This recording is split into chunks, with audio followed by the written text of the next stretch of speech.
Glad कि आपको ये सीरीज पसंद आ रही है, हेल्पफुल लग रही है। I'm getting a lot of positive messages and comments from you guys. So first of all, thank you for that. आपने पार्ट 1 और 2 को काफी पसंद किया। और जिन्होंने अभी तक इस सीरीज के पार्ट 1 और 2 नहीं देखे हैं, तो अभी जाकर देखिए। The link is in the I card and in the description below. Part 1 में हमने इंटर्नशिप और उससे रिलेटेड कुछ कॉमन डाउट्स के बारे में डील किया है और पार्ट 2 में हमने इंटर्नशिप्स के बेनिफिट्स के बारे में बात की है। चलिए, अब ये तो क्लियर हो गया कि इंटर्नशिप क्यों करनी है, लेकिन उससे भी बड़ा सवाल है कि कहाँ करनी है। ऑप्शंस तो बहुत सारे हैं, but how do I choose where to apply. मुझे मेरा ईयर ऑफ स्टडी भी कंसिडर करना है, ये भी देखना है कि मैंने कौन कौन से लॉ सब्जेक्ट्स पढ़ लिए हैं। लेकिन इंटर्नशिप ऐसी जगह होनी चाहिए ना जिस लीगल फील्ड में मुझे अपना करियर बनाना है, जिस लीगल एरिया में मेरा पैशन हो। कुछ ऐसा ही कंफ्यूजन चलता रहता है लॉ स्टूडेंट्स के दिमाग में while they look for internship, and I am sure आप में से मैक्सिमम स्टूडेंट्स रिलेट कर पा रहे होंगे। और ये कंफ्यूजन उन स्टूडेंट्स के लिए काफी ज्यादा बढ़ जाता है जिन्होंने अभी तक ये डिसाइड नहीं किया है कि उन्हें किस लीगल एरिया में अपना करियर बनाना है, एंड वो still exploring all the legal fields, क्योंकि उनके पास तो और भी ब्रॉड ऑप्शंस हैं, लेकिन कहाँ अप्लाई करें। इस वीडियो में हम इसी कंफ्यूजन को दूर करेंगे। I'm going to give you a separate roadmap of places to intern from your first year to final year based on these parameters. And don't worry, there's a separate roadmap for 3-year and 5-year LLB students. So let's see कि आप कब कहाँ intern कर सकते हैं। But before we move on to the year by year internship roadmap, आपको 3 points अपने दिमाग में clear करने हैं। जब तक ये 3 boxes tick and sorted नहीं होंगे, तब तक आप एक right time पर अपने लिए right internship select या shortlist नहीं कर पाएंगे। नंबर 1, आपको लॉ में अपना area of interest figure out करना है। कौन सा वो लीगल एरिया या डोमेन है जो आपको सबसे ज्यादा एक्साइट करता है। मतलब आप उस एरिया में इतने पैशनेट हैं कि आप लाइफ लॉन्ग उस एरिया से रिलेटेड काम कर सकते हैं विदाउट गेटिंग बोर्ड और फ्रस्ट्रेटेड। कोई भी लीगल एरिया हो सकता है, criminal law, IT law, tax law, IPR, corporate law, constitutional law, काफी सारे ऑप्शंस हैं। Because at the end of the day आप एक ही लीगल एरिया में अपना करियर बनाएंगे ना, सब में तो नहीं। Of course, you don't want to become jack of all trades and a master of none. Doesn't help in the field of law, especially for freshers. अब 2 तरह के स्टूडेंट्स होते हैं। पहले वो जिनको पहले से पता होता है, पूरी तरह क्लियर होता है कि मेरा इंटरेस्ट किस लीगल एरिया में है और मुझे इसी फील्ड में अपना करियर बनाना है। और दूसरी तरफ होते हैं वो स्टूडेंट्स जिन्हें अभी इस पॉइंट पे नहीं पता है उनका actual interest area. Maybe they are still figuring out their calling, और maybe they are confused between 2 और 3 लीगल एरियाज। मतलब ऐसा होता है ना कि ये भी इंटरेस्टिंग लग रहा है, but I like that area also. तो फिर मुझे अल्टीमेटली किस लीगल एरिया को चूज करना चाहिए। और इसमें कोई गलत बात नहीं है। It's pretty normal to get confused as a student. तो अगर आप कैटेगरी बी में फॉल करते हैं, तो ऑफ कोर्स आपको अलग अलग टाइप की इंटर्नशिप करके एक्सपीरियंस लेना होगा in different legal areas before you make your final career choice.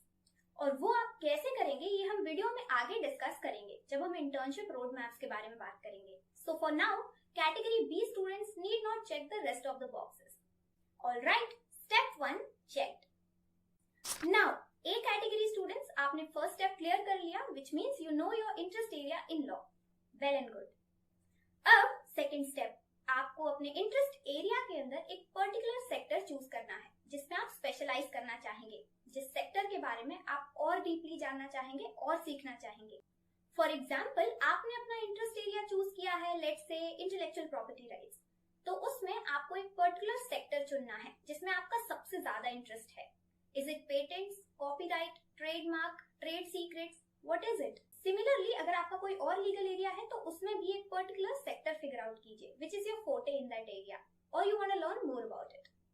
ऐसा करना इसलिए भी जरूरी है क्योंकि इंटर्नशिप के टाइम पे आपको ये क्लियर रहेगा कि आपको क्या सीखना है और वो स्किल आपको आगे करियर में कहाँ काम आएगी, कैसे आप उसे बेस्ट यूटिलाइज कर पाएंगे।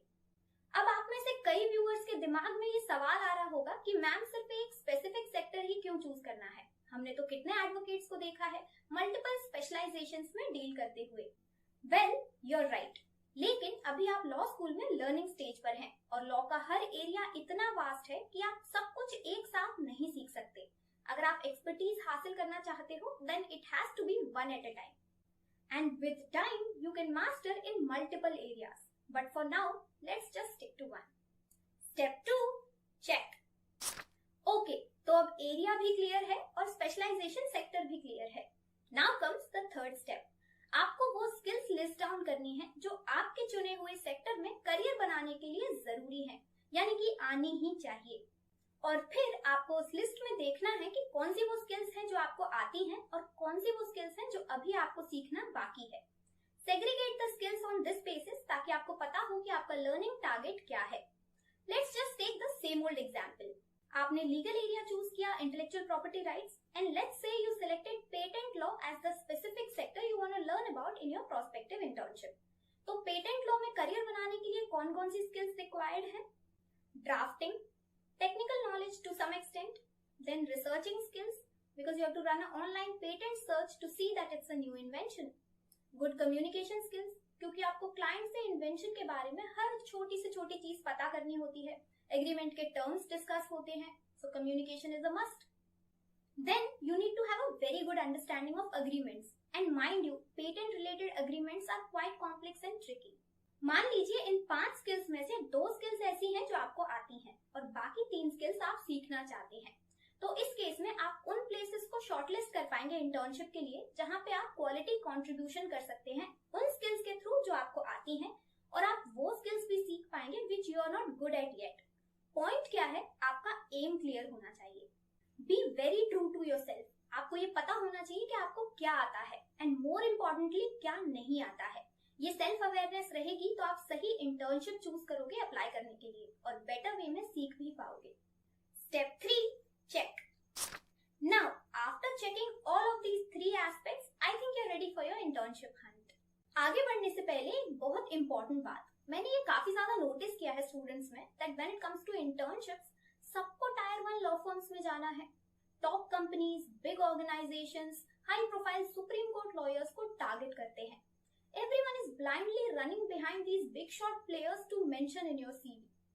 And there is nothing wrong in aiming big, लेकिन वो एक ऑब्सेशन नहीं बनना चाहिए। ये एक बहुत बड़ा मिथ है कि अगर आपने फेमस प्लेसेस पे या फेमस लीगल पर्सनालिटीज के अंडर इंटर्न नहीं किया है तो आपको अच्छी जॉब नहीं मिलेगी या आपको कम नॉलेज है। ऐसा बिल्कुल नहीं है। टायर 2, टायर 3 लॉ फर्म्स भी आपको उस लेवल का सिखा सकते हैं। The not so famous high court and district court advocates can teach you much more than any big shot advocate, वो भी one-on-one attention के साथ। एक छोटे एनजीओ में आप वो सीख सकते हैं जो आप एक बड़े एनजीओ में नहीं सीख पाएंगे। इंटर्नशिप्स के मामलों में इन बड़े नामों के पीछे मत भागिए and never ever, I repeat, never ever underestimate these comparatively small organizations, law firms or advocate chambers. Some of them are truly hidden gems. और आप में से किसी ने भी इन नॉट सो फेमस प्लेसेस पे अगर इंटर्नशिप किया है तो I really want to know कि आपका कैसा एक्सपीरियंस रहा। आप मुझे कमेंट्स में जरूर बताइएगा। And I am saying this from my own experience. मैंने जितना practical work, court work, field work एक डिस्ट्रिक्ट एडवोकेट या district and state legal services authority में इंटर्न करके सीखा था, उतना शायद टायर 1 लॉ फर्म में या एक टॉप लॉयर के अंदर इंटर्न करके भी नहीं सीखा। I think some of you might relate जिन्होंने दोनों टाइप की जगह पे इंटर्नशिप की हुई है। अगर आप में से ऐसा कोई है तो अपने एक्सपीरियंसेस प्लीज कमेंट्स में जरूर लिखिएगा। I tell you the reason behind this. जब आप एक बड़ी ऑर्गेनाइजेशन, बड़ी फर्म या बड़े एडवोकेट या जज के अंडर इंटर्नशिप कर रहे होते हो, देन अंडरस्टैंड कि वहां एक तो वर्कलोड पहले से काफी ज्यादा होता है। ऑलरेडी वहां एम्प्लॉइज काम कर रहे हैं, उस वर्कलोड को हैंडल कर रहे हैं, और आपके जैसे कई और इंटर्न्स भी हैं वहां। तो सिर्फ आपको स्पेसिफिक अटेंशन देके कोई काम देगा या काम समझाएगा, ऐसे चांसेस बहुत कम होते हैं। आई मीन नेग्लिजिबल होते हैं। जनरलाइज नहीं कर रही हूँ, लेकिन मैक्सिमम प्लेसेस पे आपको यही कल्चर देखने को मिलेगा। आप चाहो तो अपने प्रोफेसर्स या सीनियर्स से पूछ सकते हो कि उनका एक्सपीरियंस कैसा रहा, if they have interned at one of those big places, and I am quite sure कि आपको ऐसा ही जवाब मिलने वाला है।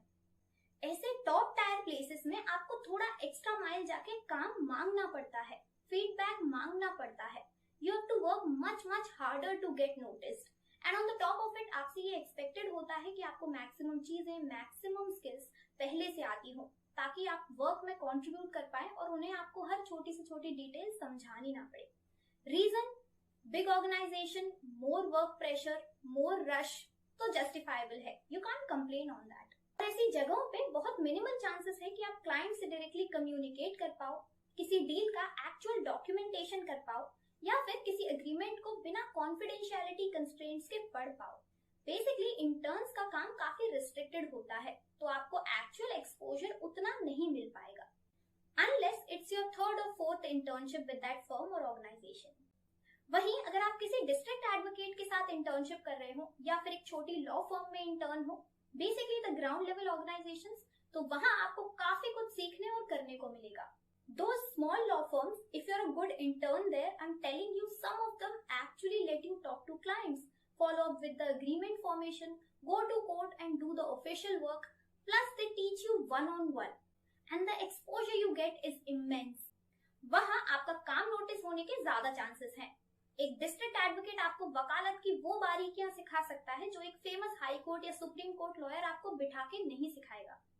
एज एन इंटर्न आपका फोकस होना चाहिए उन प्लेसेस पर जो आपको एक्चुअली वो स्किल्स सिखा सकते हैं, आपको टाइम दे सकते हैं, वैल्यूएबल काम दे सकते हैं, आपको लॉ की प्रैक्टिकलिटीज और टैक्टिक्स बता सकते हैं. अदरवाइज क्या यूज है अगर आपके पास फेमस ऑर्गेनाइजेशंस के इंटर्नशिप सर्टिफिकेट्स तो हैं, लेकिन रियलिटी में आपको वो स्किल्स नहीं आती हैं. आपके प्रोफेशनल करियर में वैसे भी वो सर्टिफिकेट्स पर कुछ भी हेल्प नहीं कर पाएंगे अगर आप उस सर्टिफिकेट को इंटरव्यूअर के सामने जस्टिफाई नहीं कर पाओगे तो. नाउ लेट मी क्लियर कि इसका ये मतलब बिल्कुल नहीं है कि टायर 1 प्लेसेस पे आप कुछ भी नहीं सीख सकते या फिर वो ओवररेटेड इंटर्नशिप हब्स हैं. ऐसा नहीं है. All I want to say is first learn the basics at small places, groom yourself a bit, foundational knowledge लीजिए and then apply to big firms और चेंबर्स.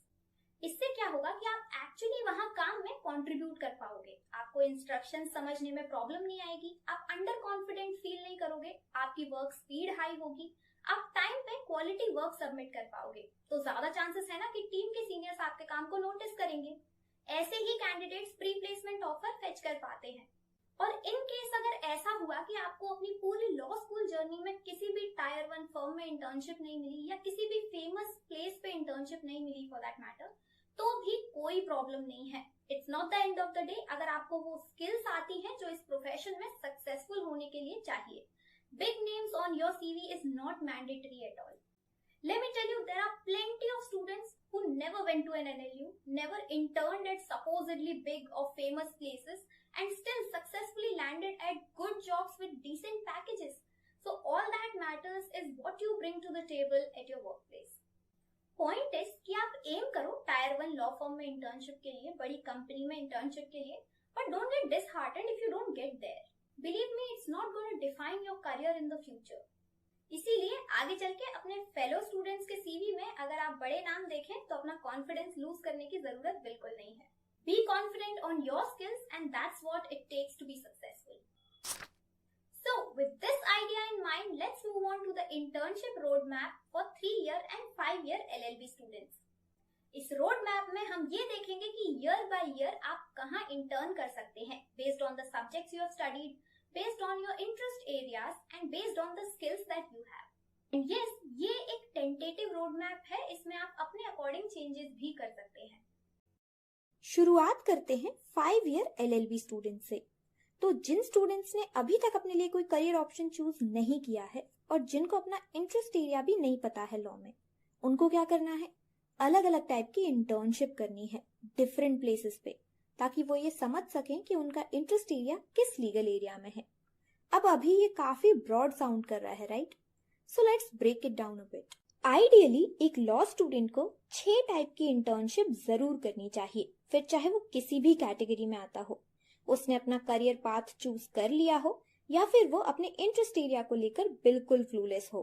पहली है एक रिसर्च ओरिएंटेड इंटर्नशिप, जहां आप लीगल रिसर्च की बारीकियां सीख पाओ, जैसे किसी प्रैक्टिसिंग एडवोकेट के यहाँ, किसी सीनियर प्रोफेसर या लीगल रिसर्चर के अंडर, LPO फर्म में, यूनिवर्सिटीज में, लीगल पब्लिशिंग हाउसेस में, नेशनल, स्टेट या डिस्ट्रिक्ट लीगल सर्विसेज अथॉरिटी में, लीगल डेटाबेस ऑफिसेज में. You can work for online law portals. Basically research interns की तो ऑलमोस्ट हर वर्क प्लेस पर डिमांड होती ही है, whether it's online or offline. So you can easily find one internship. The second one would be an NGO based internship, या कोई भी ऐसी जगह जहां आप ह्यूमन राइट्स से जुड़े इश्यूज के अराउंड काम कर सकें और फील्ड वर्क सीखें, जिनमें आम लोगों से बातचीत करना, गवर्नमेंट स्कीम्स और लॉ रिलेटेड अवेयरनेस फैलाना, रेस्क्यू ऑपरेशंस, लीगल एड जैसे काम शामिल हैं. एग्जाम्पल के तौर पर human rights commission, judicial academies, human rights law network, all big and small NGO, and even you can work with the UN and other international organizations. तीसरी है एक प्योरली लिटिगेशन बेस्ड इंटर्नशिप, जिसमें आप किसी practising advocate के under सारा काम सीखिए, क्लाइंट को हैंडल करने से लेकर drafting, arguing, court procedure, filing, networking, सब कुछ। जिस भी लीगल एरिया में आपको इंटरेस्ट हो, उस एरिया में प्रैक्टिस कर रहे एडवोकेट को आप अप्रोच कर सकते हैं इंटर्नशिप के लिए। चाहे आप किसी भी फील्ड में जाने का प्लान कर रहे हो, आपको कोर्ट से रिलेटेड सारे काम आने चाहिए एज अ लॉ स्टूडेंट। मैं समझती हूँ कि ये हर लॉ स्टूडेंट के लिए बहुत जरूरी है। Fourth type of internship has to be a legal content writing internship. देखिए, लीगल फील्ड में जितने इंपॉर्टेंट कम्युनिकेशन स्किल्स या रिसर्चिंग स्किल्स हैं, उतना ही इंपॉर्टेंट है राइटिंग स्किल। आपको अपने इंटर्नशिप पोर्टफोलियो में ये ध्यान रखना है कि लीगल राइटिंग भी आपने सीखी हो। चूज इंटर्नशिप्स जहां आप लीगल कंटेंट लिख पाएं, इफ पॉसिबल उसे पब्लिश कर पाएं, और आपको अपनी लीगल राइटिंग स्किल्स पे फीडबैक भी मिल सके। You can intern with legal blogs, legal edtech companies, LPOs, research centers, media houses, publishers, advocates, law firms, etc. to polish your legal writing skills. ऐसे इंटर्नशिप में आप drafting, research paper formation, briefing, ये सब सीखते हैं। Fifth one would be a corporate internship, जिसमें आपको corporate legal culture के बारे में पता चल सके। आप किसी भी लॉ फर्म या किसी कंपनी के लीगल डिपार्टमेंट में इंटर्न कर सकते हैं। अगर आप कॉर्पोरेट सेक्टर में अपना लीगल करियर बनाने का सोच रहे हैं, तो आपको एटलीस्ट एक बार इन प्लेसेस पे इंटर्न करके ये देखना चाहिए कि इस सेक्टर में कौन सी जॉब पोजीशंस हैं लॉयर के लिए, क्या क्या काम करना होता है, वर्क एनवायरनमेंट कैसा होता है, etcetera etcetera. And the sixth and last kind of internship जो हर लॉ स्टूडेंट को करनी चाहिए is a specialisation oriented internship. मतलब जब आपको ये क्लियर हो जाए कि किस लीगल सेक्टर में अपना करियर बिल्ड करना है, तो फिर आप उसी सेक्टर में काम कर रही law firms, practising advocates, NGOs, organisations, basically specialised work places पे इंटर्न कीजिए, so that you get more knowledge about that field. For example, अगर आपने फाइनल कर लिया है कि इंटरनेशनल लॉ में इंटरेस्ट है, तो फिर आप उससे रिलेटेड प्लेसेस में काम करेंगे। If you are interested in tax laws, तो आप टैक्सेशन फर्म्स या टैक्स लॉज में प्रैक्टिस कर रहे एडवोकेट्स को टारगेट करेंगे। अगर आपको ह्यूमन राइट्स वाला एरिया ज्यादा अट्रैक्ट करता है, then you have to target organisations who are working for human rights, both national and international. एक चीज यहाँ पे आपको ये समझनी है कि लॉ में अपना इंटरेस्ट एरिया पता करने का कोई फिक्स्ड टाइमलाइन नहीं है। You might know it even before joining the law school, और you might realize it in the last semester, doesn't matter. जब भी आप वो एरिया फिगर आउट कर लें, उस टाइम से ही आपको स्पेशलाइज्ड इंटर्नशिप करना स्टार्ट कर देना चाहिए। Now we'll move on to tentative internship roadmaps. सबसे पहले जो स्टूडेंट्स 5 ईयर LLB प्रोग्राम में हैं, उनकी बात कर लेते हैं। 5 ईयर LLB स्टूडेंट्स को हम 2 ब्रॉड कैटेगरीज में डिवाइड कर लेते हैं। पहले वो जिन्होंने अभी ये तय नहीं किया है कि उन्हें किस लीगल फील्ड में करियर परस्यू करना है, और दूसरे वो जिन्होंने ऑलरेडी डिसाइड कर लिया है कि किस लीगल फील्ड में जाना है और पैशन एरिया उनका कौन सा है। अब अगर हम ध्यान से देखें तो पहली कैटेगरी के स्टूडेंट्स को भी हम फर्दर 2 पार्ट्स में डिवाइड कर सकते हैं। नंबर 1, जिनको अभी किसी भी लीगल एरिया में खास इंटरेस्ट डेवलप नहीं हुआ है और जो अपने फ्यूचर करियर को लेकर बिल्कुल ही अभी क्लूलेस हैं। एंड नंबर 2, जिनका एक या एक से ज्यादा लीगल एरिया में इंटरेस्ट तो है, बट अभी कुछ फाइनल नहीं किया है, they are just exploring. Now if you are in the first category, तो आप समझ लीजिए आपके पास काफी सारे ऑप्शंस खुले हुए हैं। आपको डिफरेंट प्लेसेस पे, डिफरेंट फील्ड्स में और डिफरेंट टाइप की इंटर्नशिप करके ये पता लगाना होगा कि आपके लिए कौन सी फील्ड ज्यादा सूटेबल रहेगी। प्लान सिंपल है, जो भी लॉ सब्जेक्ट्स आप हर सेमेस्टर में पढ़ते जाएंगे, उस एरिया में आप हर सेमेस्टर एंड वेकेशंस में इंटर्नशिप करेंगे। कोई ना कोई लॉ फील्ड आपको जरूर अट्रैक्ट करेगी। चलिए इसे और सिंपल बनाते हैं और एक चार्ट की हेल्प से समझते हैं। फर्स्ट ईयर में आप ज्यादा लॉ सब्जेक्ट्स नहीं पढ़ते हैं, काफी बेसिक लॉ सब्जेक्ट्स कवर करते हैं, जैसे contracts, torts, legal methods, jurisprudence. तो फर्स्ट ईयर में आप ऐसे प्लेसेस पे इंटर्न कीजिए जहां आपसे कोर लॉ रिलेटेड काम ना करवाया जाए, और जहां आप उन सब्जेक्ट से रिलेटेड काम करें जो आपने फर्स्ट ईयर में ऑलरेडी पढ़े हुए हैं।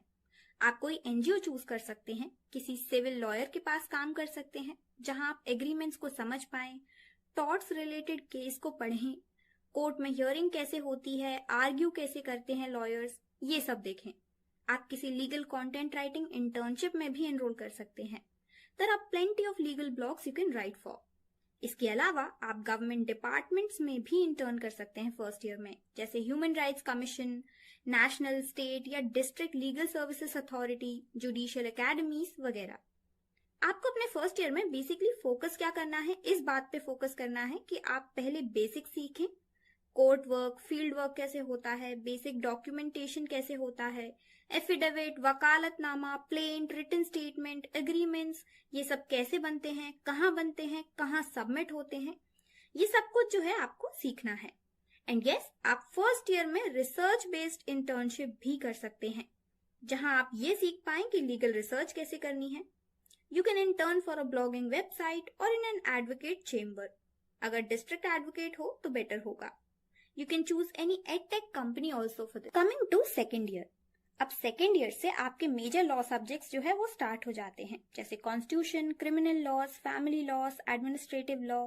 तो आप second year में intern कर सकते हैं किसी district court या high court advocate के अंदर, जो specifically civil laws, criminal laws या family laws में deal करते हो।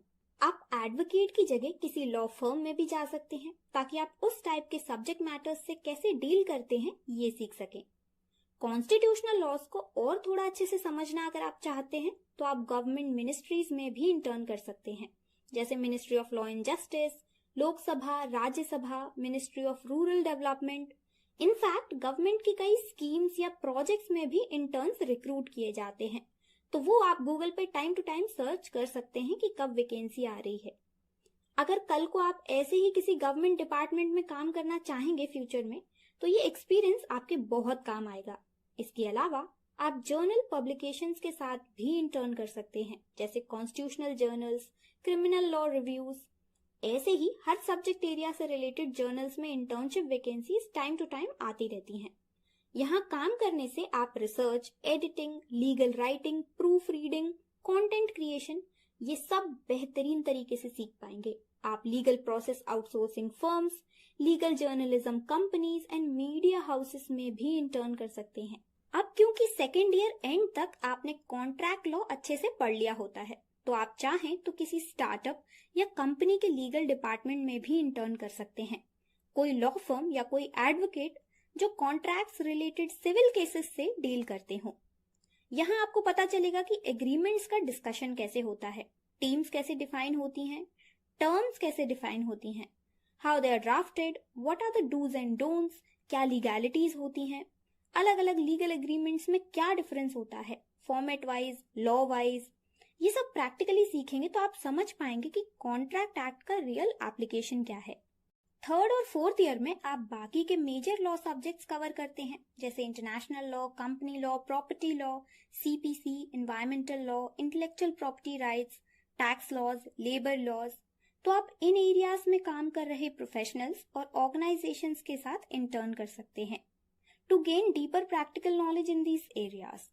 जब आप इन सब्जेक्ट्स को सेमेस्टर्स के दौरान पढ़ेंगे तो आपको इनमें इंटरेस्ट ऑटोमेटिकली डेवलप होगा, at least in some subjects if not all. अगर आपको इंटरनेशनल लॉ से रिलेटेड इंटर्नशिप करनी है तो आप यूनाइटेड नेशंस और उससे जुड़े अलग अलग ऑर्गेनाइजेशंस के लिए काम कर सकते हैं। आप इंटरनेशनल एनजीओज के लिए भी ऑप्ट कर सकते हैं। You can also work for ministry of external affairs at the Indian embassy. In fact आप इंटरनेशनल कोर्ट्स और ट्रिब्यूनल्स में भी इंटर्न कर सकते हैं, जैसे international court of justice and international criminal court for example. Let's say if you develop interest in environmental law, तो वहां भी आपके पास ढेरों ऑप्शंस हैं। नेशनल ग्रीन ट्रिब्यूनल है, वहां आप इंटर्न कर सकते हैं। कई सारे एनजीओज, लॉ फर्म्स और एडवोकेट्स हैं who are working in this area. You can approach them. You can work with PETA. आप UN रिलेटेड ऑर्गेनाइजेशंस के साथ काम कर सकते हैं जो एनवायरमेंटल लॉज के अंडर फंक्शन करते हैं। आप गवर्नमेंट डिपार्टमेंट्स और प्रोजेक्ट्स के लिए काम कर सकते हैं which are based on environmental concerns. बाकी सब्जेक्ट्स जैसे कि IPR, property law, tax laws, labour laws, company, इन एरियाज में अगर इंटर्न करना है तो आप इन एरियाज में डील कर रहे एडवोकेट्स, लॉ फर्म्स, UN और other international organisations, government departments में अप्लाई कर सकते हैं। फॉर एग्जाम्पल IPR के लिए department for industrial property and promotions है, इंडियन पेटेंट ऑफिस है, टैक्सेशन में इनकम टैक्स डिपार्टमेंट है, प्रॉपर्टी लॉज के लिए ministry of housing and property है। For company law internship, you have NCLT, NCLAT, IICA, MCA, labour laws के लिए ministry of labour and employment है। ऐसे ही हर सब्जेक्ट एरिया से dedicated government agencies and departments आपको मिल जाएंगे। What's the better way to learn the law than who are actually framing and implementing it. और भी कई टाइप के वर्क प्लेसेस हैं जहां आप इंटर्न कर सकते हैं इन सब्जेक्ट एरियाज में, जिनके बारे में हम अपकमिंग चार्ट में बात करेंगे। अच्छा, एक और बात गौर करने वाली है यहाँ पे, 3rd एंड 4th ईयर में आप अपने स्पेशलाइजेशन सब्जेक्ट्स भी चूज करते हैं। IPR, international law, constitutional law, business law, criminal laws, जो भी आपकी चॉइस हो। और ये सेफली अज्यूम करना गलत नहीं होगा कि आप स्पेशलाइजेशन भी कहीं ना कहीं वही चूज करते हैं जिसमें आपका इंटरेस्ट है और जिसमें आप अपना करियर परस्यू करना चाहते हैं। तो आपको 2-3 डेडिकेटेड इंटर्नशिप्स अपने स्पेशलाइजेशन एरिया में तो करनी ही है to check your progress and interest level. और किस सब्जेक्ट एरिया में कहाँ इंटर्न कर सकते हैं, that chart also I show you further in the video, so make sure you don't skip in between. अब बात करते हैं 5th ईयर की। वैसे तो मैक्सिमम चांसेस है लास्ट ईयर आते आते आपको समझ आ जाएगा कि आपका इंटरेस्ट एरिया कौन सा है, लेकिन अगर ऐसा नहीं होता है तो भी कोई प्रॉब्लम नहीं है, there is 1 more year to go। 5th year में जनरली आपके पास जो सब्जेक्ट बचते हैं कवर करने के लिए, those are competition law, ADR, professional ethics, DPC and some part of left over international law along with the seminar papers। Competition law में अगर आपका इंटरेस्ट डेवलप होता है, then I would strongly recommend you to intern at the Competition Commission of India once। It's a very interesting subject, personally one of my favorite। आप different competition law firms में भी intern कर सकते हैं। ADR field की अगर मैं बात करूं तो उसमें भी मल्टीपल ऑप्शंस आपके लिए अवेलेबल हैं इंटर्नशिप के लिए। You can choose any law firm, any leading individual in this field। Her state में आर्बिट्रेशन सेंटर्स होते हैं, वहां आप इंटर्नशिप कर सकते हैं। कई फेमस इंटरनेशनल आर्बिट्रेशन सेंटर्स भी हैं, जैसे ICC, international court of arbitration, Delhi international arbitration centre, और UN के सेटअप किए हुए कई सेंटर्स भी हैं काफी कंट्रीज में। You can try getting there as well. Basically आप हर सब्जेक्ट एरिया को तब तक एक्सप्लोर कीजिए जब तक आपको आपका इंटरेस्ट एरिया समझ में नहीं आ जाता, और कॉलेज लाइफ के जिस भी स्टेज पर आपको अपना इंटरेस्ट एरिया मिल जाए, वहीं से आप सिर्फ उसी फील्ड में इंटर्न करना स्टार्ट कर दीजिए to gain deeper knowledge and expertise. और ये जितने भी सब्जेक्ट स्पेसिफिक इंटर्नशिप्स मैंने आपको बताई हैं अभी, उसका एक डिटेल्ड चार्ट PDF फॉर्म में मैंने डिस्क्रिप्शन में दिया हुआ है, आप उसे जरूर डाउनलोड कीजिएगा। ऑल राइट, ये तो बात हो गई उन स्टूडेंट्स की जिनको किसी भी सब्जेक्ट एरिया में कोई इंटरेस्ट नहीं था। अब सेकेंड सब कैटेगरी की बात करें तो अगर आपको एक या एक से ज्यादा सब्जेक्ट एरिया में इंटरेस्ट है, तो आप बारी बारी से सब एरियाज में एटलीस्ट एक इंटर्नशिप करके ये पता लगा सकते हैं कि आपकी फाइनल करियर चॉइस कौन सी होने वाली है। आपकी इंटर्नशिप क्रोनोलॉजी वही होगी, सेमेस्टर सब्जेक्ट वाइज। बस इस केस में आपके पास ब्रॉड ऑप्शंस की जगह 2 से 3 शॉर्टलिस्टेड सब्जेक्ट एरियाज होंगे एक्सप्लोर करने के लिए, which is a good thing.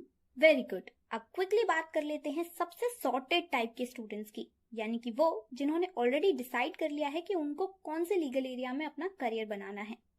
तो देखिए, आपको क्या करना है, उसी लीगल एरिया में अलग अलग जगह इंटर्नशिप करनी है to filter out more appropriate work place options. क्या होता है कि आप एरिया तो चूज कर लेते हैं, लेकिन आपको ये नहीं पता होता कि उस एरिया के कौन से सेक्टर को आपको चूज करना है, किस टाइप की कंपनी या ऑर्गेनाइजेशन में काम करना सही रहेगा, फ्रंट एंड में काम करना है या बैक एंड में, उस पर्टिकुलर फील्ड में लिटिगेशन करेंगे या कॉर्पोरेट वर्ल्ड में काम करेंगे, किसी NGO के लिए काम करेंगे या इंटरनेशनल अपॉर्चुनिटीज पे आपकी नजर है, पे स्केल कितना एक्सपेक्ट करते हैं।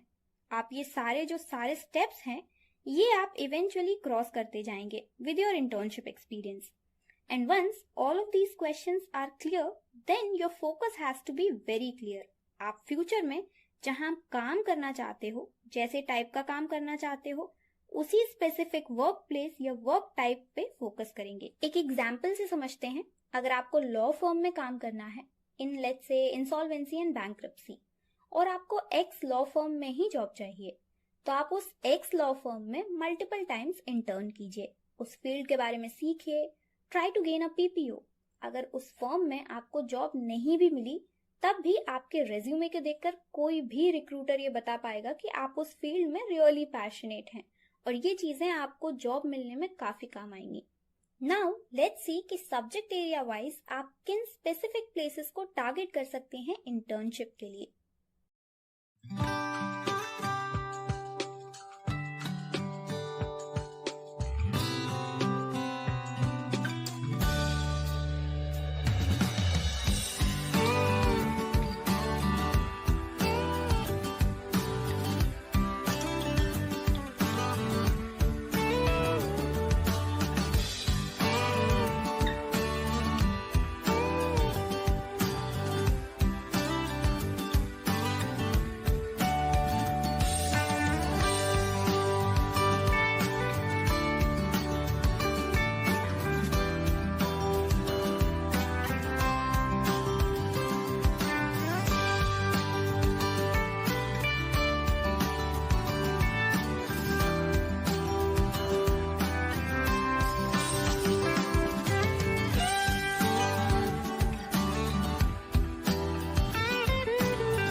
link of the consolidated PDF of these charts is in the description box. You can download from there.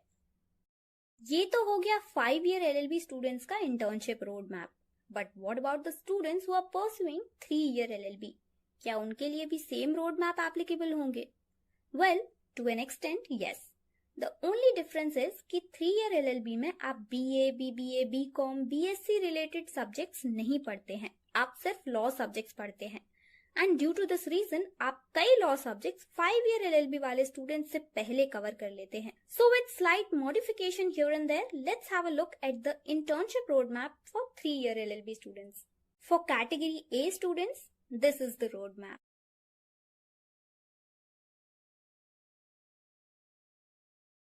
और ये रहा कैटेगरी बी स्टूडेंट्स का road map. And third category students के लिए 5-year LLB वाला रोड मैप ही applicable होगा, because in both cases you already know what your interest area is. Well, अगर हम इस वीडियो को सम अप करें तो आइडियली आपका इंटर्नशिप रोड मैप कुछ ऐसा होना चाहिए. फर्स्टली आपको आइडेंटिफाई करना है कि आप इन 3 कैटेगरीज में से किस में फॉल करते हैं.